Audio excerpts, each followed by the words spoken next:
আগের ব্লগে তোমরা দেখেছিলে যে তাজরি এসেছিল, তারপরে আমি তাদের সাথে বেরোবো। আজকে তোমাদের সাথে শেয়ার করবো আমি তাদের সাথে ঠিক কোথায় কোথায় গিয়েছিলাম। আমার জেঠু বাড়ি যেহেতু কল্যাণীতে, তাই আমরা একটু কল্যাণীতে আশপাশ ঘুরে দেখছিলাম। সারাদিন বৃষ্টি হওয়ার পর ওয়েদারটা এত সুন্দর লাগছিল, বাড়ি থাকতে ইচ্ছেই করছিল না, তাই আমি আর তাজরি একটু বেরিয়ে পড়েছিলাম। আমি যেহেতু প্রফেশনাল ব্লগার নই, তাই ভিডিও করতে ভুলে গিয়েছিলাম যে আমরা বাইরে বেরিয়ে চাও খেয়েছিলাম। তো আমরা চা খেয়ে বাইরে বেশিক্ষণ না ঘুরে জেঠু বাড়িতে চলে আসি। আমার বাড়ি যেহেতু হালি শহরে, তাই আমরা একটু তাড়াতাড়ি রেডি হয়ে বেরিয়ে পড়ি বাড়ির উদ্দেশ্যে। ভিডিও থেকে সরে তোমাদের সাথে একটা গুরুত্বপূর্ণ কথা শেয়ার করি। রোজ হয়তো আমি একটা করে ভিডিও ছাড়তে পারবো না, তবে চেষ্টা করবো প্রত্যেক দিন ছাড়ার। যদি না পারি তাহলে একদিন স্কিপ করে করে আমি আমার ব্লগ ছাড়বো।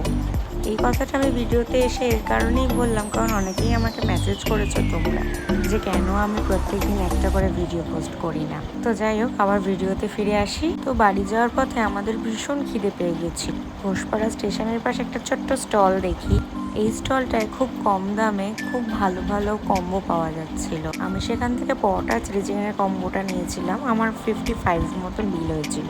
আর তাজরি নিয়েছিল চিকেন কষা আর পরোটার কম্বো। সত্যি কথা বলতে দাম অনুযায়ী খাবারের কোয়ালিটি দুর্দান্ত ছিল।